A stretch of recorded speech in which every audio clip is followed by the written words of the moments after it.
अस्सलामुअलैकुम। के news HD के साथ मैं हूं किरण इरशाद। खबरों का आगाज करते हैं साहिवाल से। साहिवाल से हमारे ब्यूरो चीफ की रिपोर्ट के मुताबिक वजीर आजम इमरान खान के करप्शन खत्म करने के दावे ठोक। ट्रैफिक पुलिस लाइसेंस ब्रांच में लूटमार अरूज पर।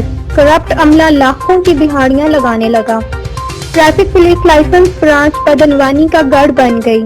लाइसेंस ब्रांच के कमाऊ लाखों की दिहाड़ियां लगाने लगे। अरसा दराज से जारी इस लूटमार में आला अफसरान भी मुलव्विस। LTV लाइसेंस का रेट 15,000 से 18,000, मोटरसाइकिल कार के लाइसेंस का रेट 6,000 से 8,000। मुकर्रर जराये से मालूम हुआ है कि जिन फाइलों के मुलाजमीन ने पैसे लिए होते हैं, इन फाइलों पर एक मखसूस नंबर लिख दिया जाता है ताकि इन फाइलों की पहचान हो सके। जिस दिन ट्राई का मरहला आता है तो उस मखसूस कोड वाली फाइलों वाले बंदे अगर फेल भी हो जाएं तो उनकी फाइलें पेंडिंग करके रख ली जाती हैं और अगले दिन इन बंदों को दफ्तर बुलवा कर ट्राई पास करने का टोकन दिया जाता है। इस धंधे में मुलाजमीन के साथ साथ वो कैमरा मैन भी मुलव्विस है जो ट्राई के दौरान मूवी बनाता है।